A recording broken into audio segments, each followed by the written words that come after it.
ومن أحسن قولا ممن دعا إلى الله وعمل صالحا وقال إنني من المسلمين. السلام عليكم ورحمة الله وبركاته. بسم الله الرحمن الرحيم. الحمد لله رب العالمين والصلاة والسلام على سيد المرسلين نبينا محمد وعلى آله وصحبه أجمعين. أما بعد, সম্মানিত শ্রোতা দর্শক মণ্ডলী, যেখান থেকে আমাদের সাথে যুক্ত হয়েছেন, আল্লাহ রাব্বুল আলামিনের কাছে দোয়া করি আল্লাহ রাব্বুল আলামিন এই সমস্ত যে মোবারক দিনগুলি যাচ্ছে, জিলহজ মাসের এই 10টি গুরুত্বপূর্ণ দিন, গোটা বছরের মধ্যে সবচেয়ে ফজিলতপূর্ণ মহত্বপূর্ণ দিন, এই দিনগুলিতে আল্লাহ রাব্বুল আলামিন আমাদেরকে মাফ করে দেন, আমাদের ভুল ত্রুটি ক্ষমা করুন। আল্লাহ আমাদেরকে দুনিয়া আখিরাতে সম্মানিত করুন, সমস্ত লাঞ্ছনা থেকে আর জালেমের জুলুম থেকে আল্লাহ যেন হেফাজতে রাখেন। ভালো কাজে ভালো কথায় সব সময় পার করার তৌফিক দান করেন। অসার অনর্থক কথা, আল্লাহর অসন্তুষ্টির কথা কাজ থেকে আল্লাহ রাব্বুল আমাদেরকে যেন বাঁচিয়ে রাখেন। আমাদের সাপ্তাহিক ধারাবাহিক আলোচনা প্রতি রবিবার হয়ে থাকে।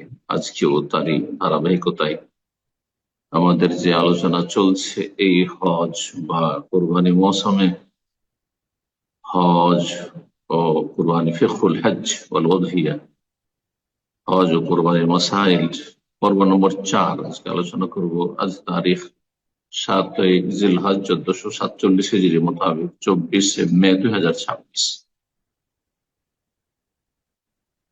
আজকের বিষয়বস্তু বিশেষভাবে কোরবানির 15টি মাসাইল আপনাদের সামনে পেশ করব। যে মাসলা মাসাইলগুলি আমাদের সামনে বারবার ঘুরপাক খায়, অনেকের জানা আছে, অনেকের জানা নেই, অনেকের জানা আছে অসম্পূর্ণ, জানা আছে অস্পষ্ট আছে। রব্বুল আলামিন ইরশাদ করেছেন, ওয়াযাক্কির ফাইন্না যিকরা তানফাউল মুমিনিন, তুমি স্মরণ করিয়ে দাও, স্মরণ করিয়ে দিলে মুমিন মুসলিমদের কাজে আসবে, উপকার হবে। আল্লাহ আমাদেরকে ভালো কাজগুলি, ভালো কথাগুলি সবসময় স্মরণ রাখার তৌফিক দান করেন। মন্দ কথা কাজ থেকে আল্লাহ যেন অনেক দূরে আমাদেরকে রাখেন। দিন দুনিয়ার সার্বিক জীবনে আল্লাহ যেন সার্বিক শান্তি দান করেন, ঈমানের অবস্থায় রাখেন, এবং আল্লাহ রাব্বুল আলামিন এই মোবারক সময়গুলি ভালো কাজে পার করার তৌফিক দান। এই কোরবানির মাসালা, কোরআনে কারিমে কোরবানি সম্পর্কে বেশ কিছু আয়াত রয়েছে, বিশেষভাবে সূরা হজে কিছু আয়াত রয়েছে। রব্বুল আলামিন ইরশাদ করছেন সূরা হজের আয়াত নম্বর 28, ফাকুলু মিনহা ওয়াত'ইমুল বায়িসাল ফাকির, তোমরা কুরবানির গোশত থেকে নিজেরাও খাও আর অসহায় যারা দরিদ্র তাদেরকেও খাও। তাহলে আয়াতে আমরা জানলাম যে নিজেরা খাও, নিজেরা মানে নিজেরা এবং নিজের প্রিয়জন, আপনজন, যারা সচ্ছল, বন্ধু বান্ধব, আত্মীয় স্বজন, তারাও তাতে সামিল। এখানে যারা সচ্ছল ব্যক্তি তাদেরকে সম্বোধন করা হয়েছে এবং তাদেরকে বলা হয়েছে যারা অসহায়, যারা কোরবানি করতে পারে না, তাদেরকেও শরীক করো তাদের। রব্বুল আলামিন সূরা হজ 34 ইরশাদ করেছেন যে কোরবানির বিধান খুব প্রাচীন বিধান। যত উম্মত এসেছেন আম্বিয়া রাসূলগণের, প্রতিটি জাতি, প্রতিটি সম্প্রদায় আল্লাহ রাব্বুল আলামিন এই কোরবানির বিধান নাযিল করেছে। ওয়ালিকুল্লি উম্মাতিন জাআলনা মানসাকা, প্রতিটি উম্মতে আমি কোরবানির বিধিবিধান তাদের জন্য প্রণয়ন করেছি, শরীয়তে তাদেরকে এই শরঈ বিধান দিয়েছি। উদ্দেশ্য হচ্ছে লিয়াযকুরু ইসমাল্লাহ, যাতে আল্লাহর নামের তারা জিকির আজকার করে, আল্লাহর নাম স্মরণ করে। আলা মা রাযাকাহুম মিন বাহিমাতিল আনআম, যে গৃহপালিত গবাদি পশু তাদেরকে দান করেছি সেগুলি জবাইয়ের সময় এই বাহিমাতুল আনাম থেকে কোরবানি দিতে হবে, এই আয়াত দ্বারা প্রমাণিত। এবং কোরবানি জবাই করার উদ্দেশ্য হচ্ছে আল্লাহর জিকির আজকার করা, লিকামতে জিকিরিল্লাহ, হজের সমস্ত কার্যাবলী। এইরকমই হাজি ছাড়া অন্যদের কোরবানি, এগুলি আল্লাহর জিকির প্রতিষ্ঠার জন্য, যেমন নবী সাল্লাল্লাহু আলাইহি ওয়াসাল্লাম একটি হাদিস দ্বারা প্রমাণ। সূরা হজের 836 আল্লাহ ইরশাদ করেছেন, ফাকুলু মিনহা ওয়া আত'ইমুল কানি' ওয়াল মুতার। তো নিজেরাও কোরবানির গোশত খাও, ওয়া আত'ইমুল কানি', আর যারা নিজের অবস্থার উপর পরিতুষ্ট, অভাব থাকলেও কারো কাছে চাইবে না, অথবা সচ্ছল ব্যক্তি, আত্মীয় স্বজন, প্রিয়জন, তারা, তাদের চাওয়ার প্রয়োজনই নেই, তা নেই তারা। মওতার, আর যারা মানুষের কাছে অভাবের কথা প্রকাশ করে এবং মানুষের সহযোগিতা কামনা করে, যে তোমাদের কোরবানিতে আমাদেরকে শরীক করি, আমাদেরকে দিও, জি, যারা চায়, অভাবী, চেয়ে নিক অথবা চেয়ে না নিক, তাদেরকে খাওয়াবে, আর আত্মীয় স্বজন, আপনজন, প্রিয়জন, তাদেরকে খাওয়াবে, নিজেরাও খাবে। রব্বুল আলামিন সূরা হজ 837 ইখলাসের কথা উল্লেখ করেছেন, আল্লাহ ভীরুতার কথা। কোরবানির উদ্দেশ্য হচ্ছে আল্লাহ সন্তুষ্টি। দুনিয়ার খ্যাতি, সুনাম, এত টাকা মূল্যের কোরবানি, এত দামি কোরবানি করলো, এতগুলি কোরবানি করলো, এগুলি মোটেই উদ্দেশ্য না।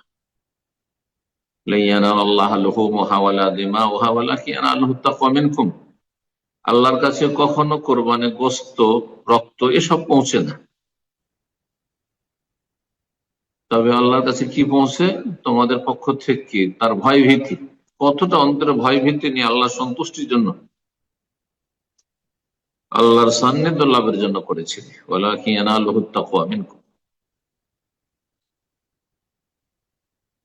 কোরবানির বিধান শরীয়তে আল্লাহ দিয়েছে সূরা কাউসারের আয়াত নম্বর 2 দিয়ে, ফসল্লি লিরাব্বিকা ওয়ানহার, তোমার রবের উদ্দেশ্যে সালাত পড়ো, মানে ঈদের সালাত, খাস তফসির এটি।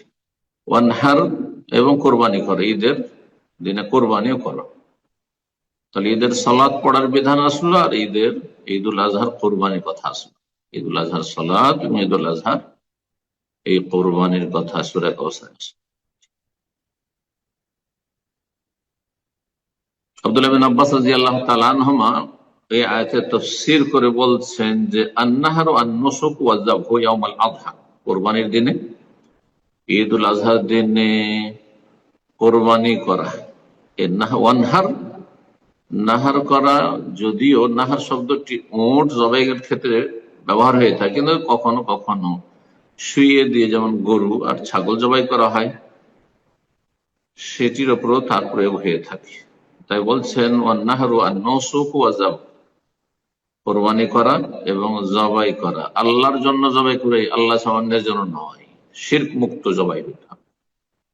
দরগা দুর্গায় জবাই নয়, মাজারে আস্থানাতে জবাই নয়, আল্লাহ ছাড়া অন্যের সান্নিধ্যের জন্য জবাই নয়,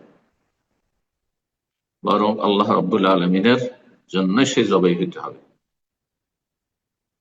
এই আয়াত দ্বারা আল্লাহ রাব্বুল আলামিন শরীয়তের বিধান দিয়েছেন, সেটি ওয়াজিব হোক অথবা সুন্নাত হোক, মাসলার হুকুম সম্পর্কে আলোচনা করছি। নবী সাল্লাল্লাহু আলাইহি ওয়াসাল্লাম সম্পর্কে আনাস রাদিয়াল্লাহু তাআলা আনহু বর্ণনা করেছেন, দাহান নবী সাল্লাল্লাহু আলাইহি ওয়াসাল্লাম, নবী সাল্লাল্লাহু আলাইহি ওয়াসাল্লাম কোরবানি করেছেন, স্বয়ং নিজ হাতে কোরবানি করেছেন, বিকাবশাইনি আমলাহাইনি আকরানাইনি। নবী সাল্লাল্লাহু আলাইহি ওয়াসাল্লাম এমন দুটি দুম্বা কোরবানি করেছেন যেগুলি ছিল সাদা কালো আর শিং বিশিষ্ট ছিল, শিংওয়ালা ছিল। যেমন নবী সাল্লাল্লাহু আলাইহি ওয়াসাল্লাম তার পার্শ্ব দেশে কোরবানি পশুকে শুয়ে দিয়ে তার পার্শ্ব দেশে পা রেখে বিসমিল্লাহ বলে ইউসাম্মি ওয়া ইউকাব্বিরু ফাযাবাহুমা বিয়াদিহি, বিসমিল্লাহ আল্লাহু আকবার বলে নিজ হাতে জবাই করেছেন, বুখারী মুসলিমের হাদিস। তাহলে কোরবানির বিধান কোরআনে কারীম দ্বারা প্রমাণিত, ফসল্লি লিরাব্বিকা ওয়ানহার, এটি একটি বিষয়। দ্বিতীয় বিষয়, এর হুকুম কি? এটি কি ওয়াজিব নাকি সুন্নাত? এই বিষয়ে দুটি মত রয়েছে। অধিকাংশ আইম্মাই কেরাম, ওলামায়ে কেরাম, বিদ্বানদের মত হচ্ছে যে আন্নাহা সুন্নাতুন মুআক্কাদা, এটা হচ্ছে সুন্নাত তাকিদপূর্ণ সুন্নাত, সুন্নাহ মুআক্কাদা, এমন সুন্নাহ যার শরীয়তে তাকিদ এসেছে, গুরুত্ব এসেছে। রাসূলুল্লাহ সাল্লাল্লাহু আলাইহি ওয়াসাল্লাম 10 বছর মদিনা অবস্থান করেছেন, প্রতি বছর কোরবানি করেছেন, তাকিদপূর্ণ সুন্নাত। কিন্তু এটি ওয়াজিব নয়, কারণ বেশ কিছু সাহাবায়ে কেরাম, আবু বকর সিদ্দিক, উমর রাদিয়াল্লাহু তাআলা আনহু, তাদের সচ্ছলতা থাকা সত্ত্বেও মাঝে মাঝে কোরবানি ছেড়ে দিতেন, যাতে করে লোকেরা না ভাবে যে কোরবানি ওয়াজিব ফরজ। এই জন্য জমহুর, অধিকাংশ উলামায়ে কেরাম, শাফিঈ, মালিকি, হাম্বলি আর আহলুল হাদিস অধিকাংশই বলছেন যে এটি হচ্ছে সুন্নাহ মুআক্কাদা, ওয়াজিব ফরজ নয়। পক্ষান্তরে চার মাযহাবের মধ্যে ইমাম আবু হানিফা আর একজন প্রখ্যাত ইমাম আউজাই রাহিমাহুমুল্লাহ জামিয়া বলছেন যে যিনি সামর্থ্যবান তার উপর কোরবানি করা ওয়াজিব, কোরবানি করা ওয়াজিব। এই মতটিকে সালাফি উলামাদের মধ্যে শাইখুল ইবনে তাইমিয়া রাহিমাহুল্লাহ প্রাধান্য দিয়েছেন, বলছেন যে ওয়াজিব, তার মত হচ্ছে ওয়াজিব। বর্তমান যুগের বিশ্বের দ্বিতীয় তৃতীয় সবচেয়ে বড় আলেম শেখ বাজ আলবানীর পরে বলা যেতে পারে, বা তাদের সাথে আল্লামা শেখ মুহাম্মদ বিন সালেহ আল উসাইমিন রাহিমাহুল্লাহ, তিনিও ওয়াজিব বলেছেন। তাহলে বিষয়টি ইখতিলাফ রয়েছে। এই জন্য সামর্থ্যবান ব্যক্তি যেন কোরবানি করে কমপক্ষে একটি।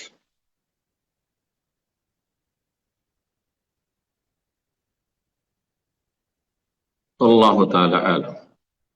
3 নম্বর মাসআলা, কোরবানি প্রত্যেক ব্যক্তির পক্ষ থেকে নয়, বরং কোরবানি হবে প্রতিটি পরিবারের পক্ষ থেকে। একটি পশু, একটি পশু অথবা যেগুলোতে ভাগ রয়েছে, গরু এবং উট, এগুলির একটি ভাগ একজন এবং তার পরিবার, স্ত্রী, ছেলে মেয়ে, বাপ মার সাথে থাকলে তাদের জন্য যথেষ্ট। ইবনে হোসেন রাহিমাহুল্লাহ বলছেন যে তাদের সংখ্যা যদি শতাধিক হয়ে যায়, স্বামী স্ত্রী দুজন থেকে শুরু করে যদি 200 জন হয়ে যায়, কোনো অসুবিধা নেই, পরিবারের সদস্যদের পক্ষে যথেষ্ট। এবং মৃতদের জন্য আলাদা করে কোরবানি নয়, এবং মৃতদেরকে তার নিয়তে সামিল করে নেবে যে আমাদের এই কোরবানিতে তো সামিল। কোরবানি ওয়াজিবের বিষয়টি যখন হানাফি মাযহাবে রয়েছে, সেখানে আরেকটি কথা বলবি, তারা আরেকটি শর্ত লাগাচ্ছেন কোরবানি ওয়াজিব হওয়ার জন্য, যে শর্তের কোনো দলিল নেই। তা হচ্ছে কোরবানি ওয়াজিব হওয়ার জন্য সাহেবে নিসাব, মানে যাকাত দেওয়ার সামর্থ্য থাকতে হবে। যার ওপর বাৎসরিক যাকাত ফরজ, তার উপর কোরবানি ওয়াজিব।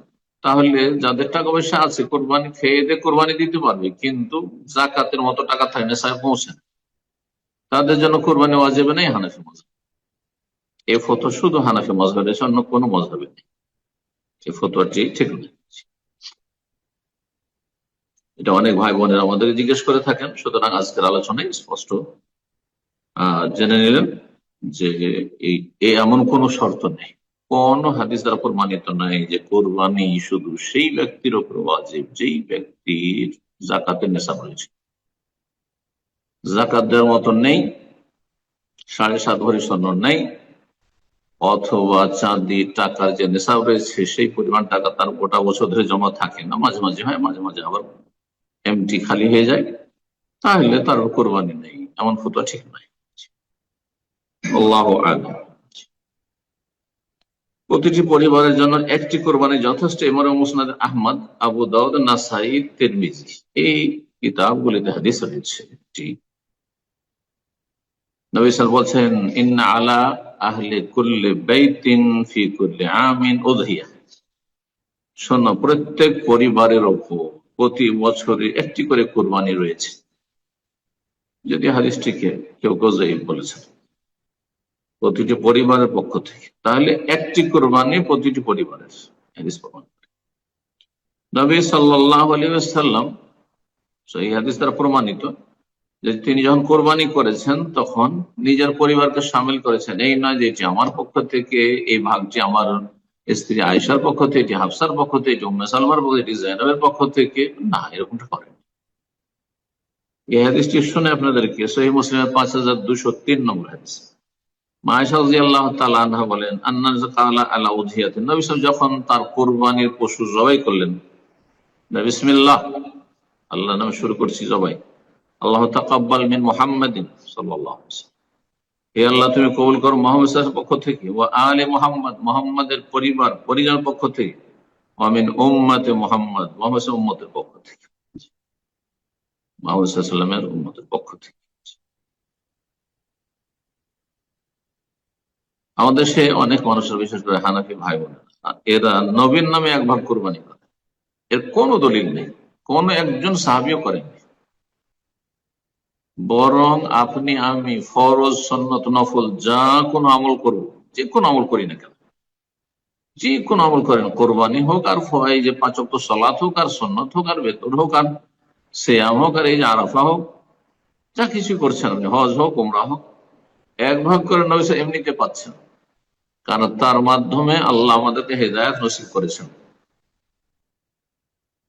তার মাধ্যমে আল্লাহ হেদায়েত করেছে। আর যেই ব্যক্তি আমার আপনার হেদায়েতের মাধ্যম, তিনি এক ভাগ করে আমাদের নেকি পাবেন। সহিহ হাদিস দ্বারা প্রমাণিত বিষয়টি এবং সর্বস্বীকৃত। যার ফলে এই যে একটা ভাগ, এটা নবীর পক্ষ থেকে, জি, গত সপ্তাহে কিছু ভাইরা জিজ্ঞেস করছিলেন, এর আগে বহুবার জিজ্ঞেস করছে, এটি বিদআতের কাছাকাছি, সুন্নতের কাছাকাছি, বলে আমরা খুব বেশি ভালোবাসেন নবীকে, আপনারা আমার চাইতে অনেক বেশি ভালোবাসতেন সাহাবায়ে কেরাম, খোলাফায়ে রাশিদিন, আবু বকর, ওমর, ওসমান, আলী, আশরা মুবাশশির, তারা কেউ এই কাজটি করেননি। সুতরাং এটি কি করে আপনি করছেন সুন্নাহ মনে করেন। 4 নম্বর মাসলা হচ্ছে ভাগ বন্টনের মাসলা। ভাগ বন্টনের ক্ষেত্রে কোরবানি যে দিলেন আপনি, 3 ভাগ করতে হবে না, এমন কোনো বিষয় নেই, স্পষ্ট কোনো বিষয় নেই যে 3 ভাগ করতে হবে। ইবনে আব্বাস রাদিয়াল্লাহু তাআলা আনহু বলেছেন, এই আয়াতগুলি, যে আয়াতগুলি বললাম সেগুলির আলোকে, যে 3 শ্রেণীর মানুষকে খাওয়ার কথা বলা হয়েছে, তাই বলেছে ইয়াকুলুস সুলুস, নিজে 1/3 অংশ খাবেন, নিজে নিজের পরিবার, ওয়াইউতি মান আরাদা সুলুস, যাকে চাইবেন খাওয়াবেন আপনি, আত্মীয় স্বজন, আপনজন, প্রিয়জন, বন্ধু বান্ধব, যাকে চাইবেন খাওয়াবেন আপনি 1/3 অংশ, ওয়াতাসাদ্দাকু বিস-সুলুস, আর 1/3 অংশ দান সাদকা করবেন গরিব অভাবীকে। তবে প্রাধান্যযোগ্য মত হচ্ছে আপনি নিজেও খাবেন আর হাদিয়া উপঢৌকনও দিবেন সচ্ছলদেরকে, আত্মীয় স্বজনকে পাকশাক করে খাওয়ান, অথবা আপনি গোস্ত দেন আর দান সাদকাও করেন, দান সাদকা করেন। কিন্তু যেই ক্ষেত্রে যত বেশি প্রয়োজন সেই ক্ষেত্রে বেশি আপনি ব্যয় করবেন। ধরেন অভাবীর সংখ্যা বেশি, তাহলে দান সাদকার পরিমাণ অনেক বেশি। আত্মীয় স্বজন, বন্ধু বান্ধব মহল বেশি, তাদের দেওয়ার প্রয়োজন রয়েছে, সুতরাং হাদিয়া তোহফা উপঢৌকনের পরিমাণ বেশি। নিজেরাই যারা কোরবানি করছেন, নিজেই অভাবী সংসার, ছেলেমেয়েরা মুখাপেক্ষী, বড় পরিবার, বড় অনেক সদস্য,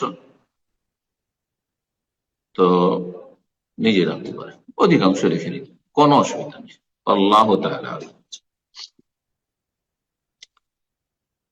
5 নম্বর মাসআলা, তা হচ্ছে কোরবানির পশু কি কাউকে দেওয়া যেত। একটা হচ্ছে অন্যের পক্ষ থেকে কোরবানি করা, যে আপনার কোরবানিটা আমি করে দিলাম, তাহলে তাকে জানাইতে হবে যে দেখেন আপনার কোরবানিটা আমি করছি।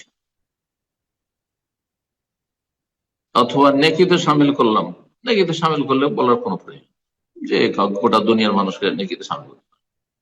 কিন্তু কারো পক্ষ থেকে, আপনার ধরনের ভাই আছে, বোন আছে, বলছে তোমরা অভাবী, তোমাদের কোরবানিটা আমি করে দিচ্ছি, তাহলে জানিয়ে দেবেন তারা যে আমাদের পক্ষ থেকে কোরবানি হইল, কোরবানি সব পেলাম। গোস্ত দেন না দেন প্রয়োজন তাদের, নেবে নেবেন না, তাদের অনেক সময় বিদেশে থাকে, নাই না। আর আরেকটি মশালা হচ্ছে যে কোরবানি অন্যজনকে কোরবানি করার জন্য পয়সা দেওয়া, অথবা কোরবানির পশু কিনে নিয়ে তাদেরকে বিতরণ করা, সেটাও শরীয়ত সম্মত। নবী সাল্লাল্লাহু আলাইহি ওয়াসাল্লাম এই কাজটি করেছেন। সহিহ বুখারীতে হাদিস রয়েছে, কাসামান নবী সাল্লাল্লাহু আলাইহি ওয়াসাল্লাম দাহায়া বাইনা আসহাবিহি, নবী সাল্লাল্লাহু আলাইহি ওয়াসাল্লাম সাহাবায়ে কেরামদের মাঝে কোরবানির পশু ভাগ বন্টন করে দিয়েছেন। হ্যাঁ,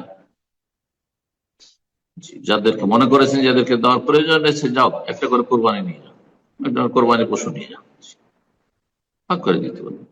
সেটা ভাগ করে আপনি পশুর আকারে দেন, অথবা টাকার আকারে যারা বিদেশে থাকছেন বিভিন্ন দেশে, তারা গরিব দেশগুলিতে কি করছে, বা নিজ দেশে গরিব পরিবারগুলিকে কোরবানি, হ্যাঁ হ্যাঁ, গরু দিচ্ছেন অথবা খাসি দিচ্ছেন আপনি, যে আপনি এটা কোরবানি করেন, আপনি এই কোরবানি টাকাটা পারলে কোরবানি করেন, জায়েজ আছে। এই সহিহ বুখারী হাদিস দ্বারা প্রমাণিত। 6 নম্বর মাসালা, কোরবানির পশু কি কি হবে। ছাগল যত ধরনের হইতে পারে, সেটা বকরা বকরি হোক, আর মেষ ভেড়া ভেড়ি হোক, দুম্বা দুম্বি হোক, অথবা এগুলো এক ক্যাটাগরি, আল গানাম, গানাম শব্দের অন্তর্ভুক্ত হচ্ছে এগুলি। আর দ্বিতীয় হচ্ছে গরু, গরু কোরবানি, গরুর কোরবানি জায়েজ, জায়েজ, সুন্নাত ওয়াজিব না। সুতরাং কোথাও যদি বাধাগ্রস্ত হন, অথবা আপনার এই কোরবানি করলে অন্যকে কষ্ট লাগে, এই কাজ করতে যাবেন না। ক্ষতির আশঙ্কা আছে, দিন দুনিয়ার করবেন না। অনিষ্ট থেকে নিজেকে রক্ষা করেন, নিজের পরিবারকে রক্ষা করেন, নিজের ধন সম্পদের রক্ষা করেন। আল্লাহ সঠিক বুঝ দান করুন, বাড়াবাড়ি করবেন না। কোন কোরবানি করা ওয়াজিব, কোন বিশেষ পশু কোরবানি করা ওয়াজিব নয়, যে উট কোরবানি করা ওয়াজিব, সারা জীবন উট কোরবানি করেন না, আপনার সুন্নাত করতে হবে না। না, হয় করবো, বিকল্প আছে আপনার। হ্যাঁ, তিনটি যে কোনো একটি করা যেতে পারে। উটও সারা জীবন উটি করতে পারেন, সারা জীবন গরু করতে পারেন সুবিধাজনক হলে, আর সারা জীবন আপনি খাসি বকরি দুম্বা ভেড়া ভেড়ি করতে পারেন, কোনো অসুবিধা নেই। এই বিষয়গুলি বোঝার চেষ্টা করবেন, যাতে করে ফিতনা থেকে বেঁচে থাকে, অশান্তি থেকে বেঁচে থাকে, অনিষ্ট থেকে আল্লাহ রক্ষা করেন। যদি আপনি খাসি পাঠা বকরা বকরি দুম্বা দুম্বি মেষ এগুলো দেন, তাহলে একটি গোটা দিতে হবে পশু। কিন্তু গরু অথবা ওঁট যদি হয়, তাহলে 7 ভাগে দেবেন, প্রসিদ্ধ হাদিস, ওটার ক্ষেত্রে 7 ভাগ। কিন্তু একটি হাদিস রয়েছে উটের ক্ষেত্রে 10 ভাগের, এই জন্য কিছু ওলামার সাথে জায়েজ করেছেন। উটের ক্ষেত্রে সর্বোচ্চ 10, এটি জায়েজ অনেক ওলামাদের কাছে। আর যারা জায়েজ বলছেন না, তারা বলছে যে না, ওটা যেহেতু সাজ বিরল হাদিস, সুতরাং যেমন গরুতে 7 ভাগ সর্বর্ধে, তেমনি উটেও সর্বর্ধে 7 ভাগ। যাই হোক, এই 7 ভাগে কোরবানি শরীয়তে প্রমাণিত, এটা কোনো সফরের মশলা নাই। এটা নাজায়েজ এরকম ধারণা রাখা, এটা বেদাতি ধারণা, ভুল ধারণা এগুলো, এই নতুন ধারণা এগুলো। কোন বিজ্ঞ আলেমরা বলেননি, আরো ভাই মাইকেরাম হ্যাঁ বলেননি, কারো থেকে প্রমাণিত। গোটা পশু উত্তম, এতে কোনো সন্দেহ।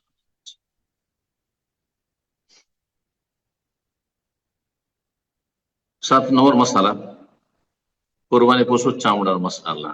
উত্তম হচ্ছে সন্দেহ মুক্ত হওয়া, যদি সম্ভব হয় তাহলে আপনি কি করবেন, গরিব মিসকিনকে চামড়াটি সদকা করে দেবেন, চামড়া সদকা করে দেবেন। আর সেই চামড়া তখন সে ব্যবহার করবে না কি করে বিক্রি করবে, তার উপর সেটা। কোরবানি চামড়া গরিবকে সদকা করে দেবেন, হাদিসে যেহেতু এই কথাই রয়েছে। তবে আমাদের দেশগুলিতে, ভারত, বাংলাদেশ, পাকিস্তানে অধিকাংশ মানুষরা নিজেরা কোরবানির যে চামড়া, সেটা নিজেরাও ব্যবহার করে না, এবং গরিবকে দিলে ও চামড়া নিয়ে কোথায় চামড়া নিতে চাইবেন না, ও চামড়ার পয়সা চাইবে। সেই জন্য বিক্রি করে দিয়ে সেই পয়সাটি দান সাদকা করে, কিসের মতো, ফিতরার মতো বা জাকাতের মতো করে। এটি জায়েজ কিনা, এটি জায়েজ। কিছু ওলামা আপত্তি করেছেন, কিন্তু এটি জায়েজ। কিন্তু সেই টাকাটা খেয়ে নেওয়া জায়েজ না। চামড়া বিক্রি করে টাকাটা যদি কোরবানি খেয়ে নেয়, নিজের কাজে লাগিয়ে দেয়, তো জায়েজ নয়। কিন্তু টাকা যদি দান সাদকা করে দেয়, হ্যাঁ, নষ্ট হওয়া থেকে রক্ষা করার জন্য, যে এই চামড়াটি নষ্ট না হয়, পচে সরে না যায়, কোনো কাজে লাগবে না। নবী সাল্লাল্লাহু আলাইহি সাল্লাম ধন সম্পদ নষ্ট করতে নিষেধ করেছেন, না রাসূলুল্লাহ আন ইদাআতিল মাল। আলী রাদিয়াল্লাহু তাআলা আনহু বর্ণিত হাদিস রয়েছে, আমারানি রাসূলুল্লাহ সাল্লাল্লাহু আলাইহি ওয়াসাল্লাম আন আকুম আলা বুদানিহি। নবী সাল্লাল্লাহু আলাইহি ওয়াসাল্লাম আমাদেরকে নির্দেশ দিয়েছেন, আলী বলছেন, যে তার যে উট জবাই হচ্ছে আমি দাঁড়িয়ে থাকি, দেখাশোনা করি। ওয়ান আতাসাদ্দাক বিল্লাহমিহা ওয়া জুলুদিহা ওয়া আজিল্লাতিহা, আর এই কুরবানির পশু উটের গোশত, চামড়া এবং কুরবানির পশুর উপর, পিঠের উপর যে গদি রয়েছে সবগুলি যেন আমি সাদাকা করে দিই। ওয়াল্লাহ ওতিল জাযার মিনহা শাইআন, আর কসাইকে যেন এগুলো থেকে কোনো কিছু না দিই। তাহলে কসাইকে কুরবানির চামড়া দেওয়া জায়েজ নাই, কোরবানির গোস্ত পারিশ্রমিক হিসেবে দেওয়া জায়েজ নাই, কিন্তু অন্যদেরকে যেমন দিচ্ছেন গরিব অভাবীদেরকে অথবা আত্মীয় স্বজন বন্ধু বান্ধব, ঠিক ওইভাবে হাদিয়া যদি দেন তো জায়েজ আছে। নিয়ত যদি ঠিক থাকে তাহলে ঠিক, আর নিয়ত যদি থাকে পারিশ্রমিক তাহলে জায়েজ না, নিষেধ করেন রাসূলুল্লাহ।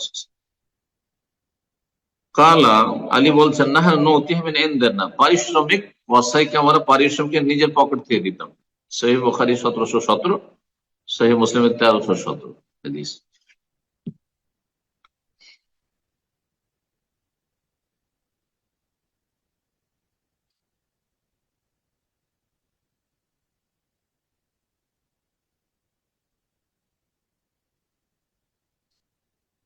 8 নম্বর মাসালা, যদিও কথা প্রসঙ্গ বিষয়টি আলোচনা করে নিয়েছি, কিন্তু এখানে দলিল সহ উল্লেখ করে, একটি কোরবানি একটি পরিবারের পক্ষ থেকে যথেষ্ট, সংখ্যা যতই হোক না কেন। এই মর্মে আবু আইয়ুব আনসারী রাদিয়াল্লাহু তাআলা আনহু হাদিস রয়েছে। তিনি বলছেন যে জিজ্ঞাসা করা হয় তাকে যে কাইফা কানাত যাহাই আলা আহদি রাসূলিল্লাহ সাল্লাল্লাহু আলাইহি ওয়াসাল্লাম, রাসূলুল্লাহ সাল্লাল্লাহু আলাইহি ওয়াসাল্লামের আমলে কুরবানির নিয়ম নীতিমালা কেমন ছিল। ফাকাল, তখন তিনি বলেন, আবু আইয়ুব আনসারী, কানা রাজুল ইউদাহি বিশ-শাতি আনহু ওয়া আন আহলি বাইতিহি, যে কোন ব্যক্তি একটি কোরবানি জবাই করত নিজের পক্ষ থেকে, ওয়ান আহলি বাইতিহি, নিজের পরিবারের পক্ষ থেকে, ফায়াকুলুনা ওয়া ইউতিমুন, নিজেরাও খেত এবং অন্যদেরকে খাওয়াইত। একটি বকরা, পাঠা, পাঠি, খাসি, যে কোনো ধরনের হোক না কেন, মেষ হোক, দম্বাদম্বি, একটি জবাই করত নিজের পক্ষ থেকে এবং নিজের পরিবারের সদস্যদের পক্ষ থেকে, নিজেরাও খেত অন্যদের খাওয়াইত। তিরমিজির হাদিস, হাদিসটি আল্লাহ আলবানী সহিহ বলেছেন 1142 এর ওয়াহুল বানী।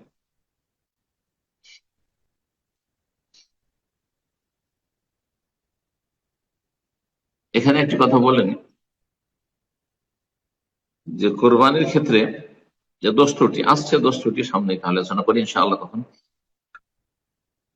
10 নম্বর মাসালা, কোরবানির ক্ষেত্রে কতটা বয়স হলে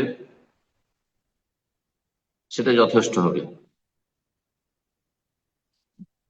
যদি মেষ হয়, ভেড়া ভেড়ি, তাহলে 6 মাসের জায়েজ, এটা সবার জন্য জায়েজ না। নবী সাল্লাল্লাহু আলাইহি ওয়াসাল্লাম আরব দেশে এটা হয়ে থাকে, কারণ 6 মাসে বেশ সুন্দর গঠনের হয়ে যায়।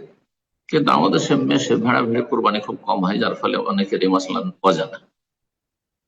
কিন্তু যদি বকরা বকরি হয়, খাসি হয়, তাহলে 1 বছরের হইতে হবে, সাধারণত 1 বছরের দাঁতে 1 বছর, অধিকাংশ 1 বছর হয় যথেষ্ট। কিন্তু আপনি কিনে নিলে কি করে বুঝবেন 1 বছর কিনা? তো মিথ্যাও বলতে পারে বিক্রেতা। সে নিজের বাড়ির যদি হয়, হ্যাঁ, চোখের সামনেই ছিল, 1 বছর বয়স হয়ে গেছে নিশ্চিত, তাহলে দিতে পারে, না হলে দাঁতা দেখে নেন।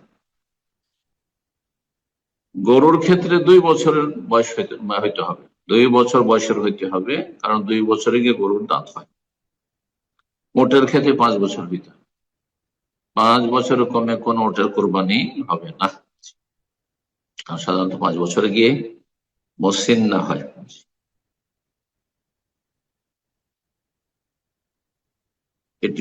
এটি ছিল 9 নম্বর মশলা। আমরা 8-এর পরে 9, এটি 10 নম্বর মশলা বলি, সেটি হচ্ছে কোরবানি জবাইয়ের সময়কাল। কোরবানি জবাই কখন করবেন? ঈদের সালাতের আগে কোরবানি করা যাবে না, কিন্তু যেই শহরে আপনি বাস করেন সেখানে অনেক জায়গায় ঈদ হচ্ছে, শুধু ঈদগাহ ঈদ হয় না, বা একটি জায়গায় ঈদ হয় না।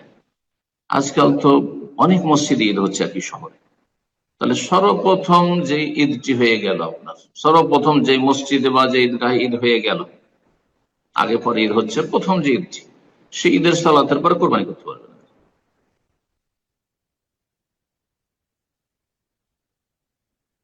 আর এই সময়টা চলতে থাকবে ঈদ উল আজহার দিন ছাড়াও আরো 3 দিন, তাহলে টোটাল 4 দিন, আইয়ামে তাশরিক পর্যন্ত 13 তারিখ সূর্য ডুবা পর্যন্ত কোরবানি করতে পারবে। তাহলে বোঝা গেল যে কোরবানির সময়কাল হচ্ছে 4 দিন, 10, 11, 12, 13, 4। হানাফি মাযহাবে 3 দিন শুধু, 10, 11, 12, তারা এই জন্য 3 দিন বলে থাকে। কিন্তু সহিহ হাদিস দ্বারা প্রমাণিত আইয়ামুত তাশরিক আইয়ামু যাবহিন, নবী সাল্লাল্লাহু আলাইহি ওয়াসাল্লামের হাদিস রয়েছে যে তাশরিকের দিনগুলি হচ্ছে জবাইয়ের দিন। তবে যত তাড়াতাড়ি জবাই করবেন তত বেশি উত্তম। এই জন্য নবী সাল্লাল্লাহু আলাইহি ওয়াসাল্লাম 100টি উট কোরবানি করেছেন। হাদিরও যদিও হাদির উট ছিল হজের সফরে, 10 তারিখে সবগুলি করেছেন, 10 তারিখে করে নিয়েছেন ঈদ উল আজহার দিন, এটি বেশি উত্তম।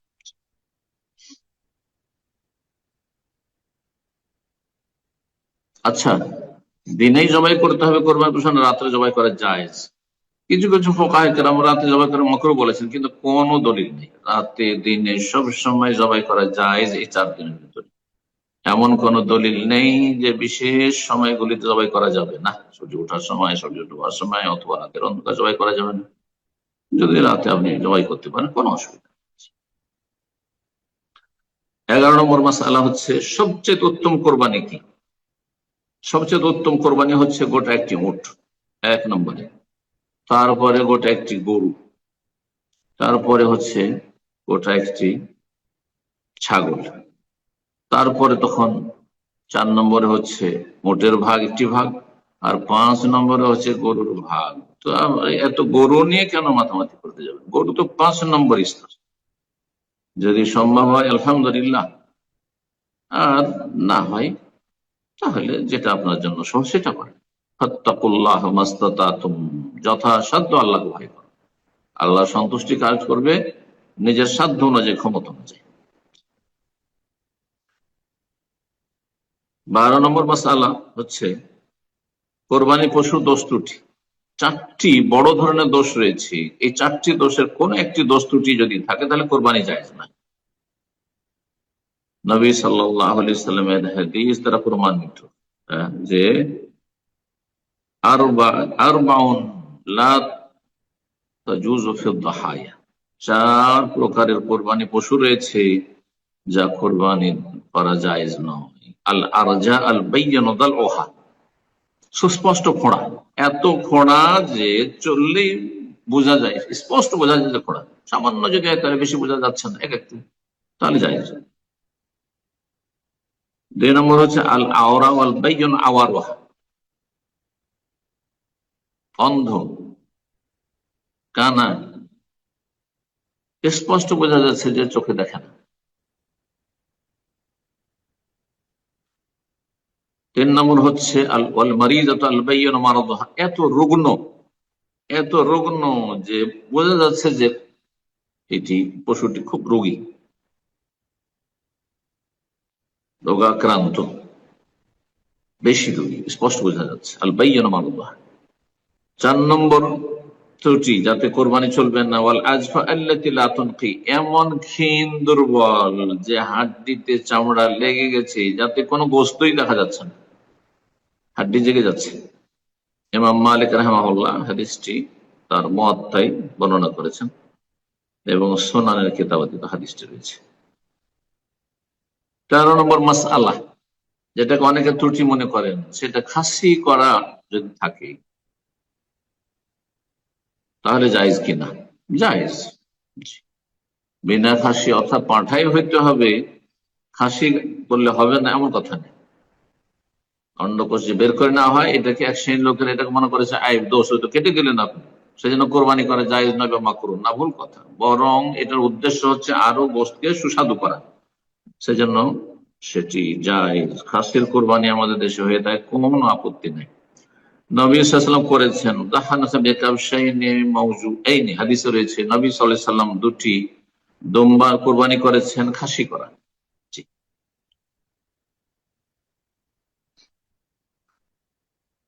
14 নম্বর মাসআলা, হাজী সাহেবরা যারা হজে এসেছেন তাদের কি আলাদা করে নিজের বাড়িতে কোরবানি করতে হবে, নাকি হজে তামাত্তু হজে কেরান করেন আর এখানে যে হাদিস জবান সেটি যথেষ্ট? এটি যথেষ্ট।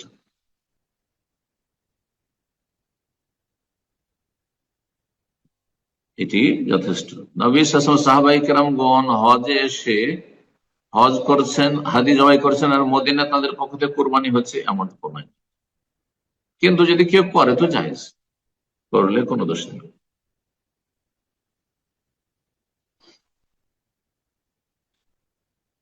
ইমাম ইবনে তাইমিয়া রাহিমাহুল্লাহ, ইবনুল কাইয়্যিম, একদল উলামায়ে কেরাম এটিকে প্রাধান্য দিয়েছেন। বলছে ওয়ালাম ইউরাফ আনিস সাহাবাতি আল্লাযিনা হাজ্জু মা নবী সাল্লাল্লাহু আলাইহি ওয়াসাল্লাম আন্নাহুম দাহু, যেসব সাহাবায়ে কেরাম নবী সাল্লাল্লাহু আলাইহি ওয়াসাল্লামের সাথে হজে গিয়েছিলেন তাদের কারো থেকে প্রমাণিত নয় যে তারা মদিনাতেও নিজের পক্ষ থেকে কোরবানি করিয়েছেন। কিন্তু কেউ যদি করে তো সেটি নফল। 15 নম্বর সর্বশেষ মাসালা, সেটি হচ্ছে সামনে কোরবানি এসেছে আর আপনি ঋণগ্রস্ত, দুটো সাংঘর্ষিক। কোনটিকে আপনি এখন অগ্রাধিকার দেবেন? আগে ঋণ পরিশোধ করবেন না কোরবানি করবেন? আগে ঋণ পরিশোধ করতে হবে। হ্যাঁ, যদি ঋণ দাতা বলে যে না টাকা পয়সা দেন, অথবা যে নির্ধারিত সময় ছিল সেই সময় চলে আসছে, একমাত্র একটি অবস্থায় আপনি ঋণগ্রস্ত অবস্থায় কোরবানি করতে পারবেন, যদি ঋণদাতা বলে যে এই টাকা নেন আর কোরবানি করেন, টাকা ধার নেন কোরবানি করেন পরে দেবেন, অথবা আমার কাছে টাকা পাবো কিন্তু কোরবানি করতে আপনার অসুবিধা হয়তো পরে দিয়ে আপনি এখন কোরবানি করেন। না হলে আসল হচ্ছে বলছে ফায়ুকাদ্দামুদ্দাইনু, ঋণকে প্রাধান্য দিতে হবে, আগে আদায় করতে হবে, লে এজামে খাতারে, কারণ এটি বড় মারাত্মক অবস্থা। আপনার যে অবস্থা যদি মারা যান, আপনি দিয়ে কোরবানির সুন্নাত আদায় করছেন, আপনি ওয়াজিব আদায় করছেন, আর এদিকে হঠাৎ করে মারা গেলেন আপনি ঋণগ্রস্ত অবস্থায়, তাহলে আল্লাহ মাফ করবেন না যদি ঋণ পরিশোধের ব্যবস্থা না থাকে আপনার। সেদিন আগে ঋণ পরিশোধ করেন আর কোরবানি করতে পারলে করবেন, না হলে কোনো গুনাহ হবে না। এখানেই এই দীর্ঘ আলোচনা শেষ করছি। জাযাকুমুল্লাহ খায়র। আল্লাহ রাব্বুল আলামিনের কাছে দোয়া করি আল্লাহ আমাদের নেক আমলে তৌফিক দান করেন। আর আপনাদেরকে শেষখানে স্মরণ করাচ্ছি, আজকে রবিবার, আগামীকালকে সোমবার দিন গিয়ে সাহারি খাবেন, আর মঙ্গলবারে আরাফার সিয়াম রাখবেন, যেহেতু হাজী সাহেবগণ আরাফার ময়দানে অবস্থান করবেন মঙ্গলবার। আর ঈদুল আজহা হবে ইনশাআল্লাহ বুধবারে। আর ঈদের ক্ষেত্রে ভারত, বাংলাদেশ, পাকিস্তান পূর্ব দিকে যারা আছেন তারা যদি চাঁদ না দেখেন তখন আপনার বৃহস্পতিবার ঈদ করবেন। ওয়া সাল্লাল্লাহু ওয়া সাল্লাম আলা নবিয়িনা মুহাম্মদ ওয়া আলা আলিহি ওয়া সাহবিহি আজমাইন।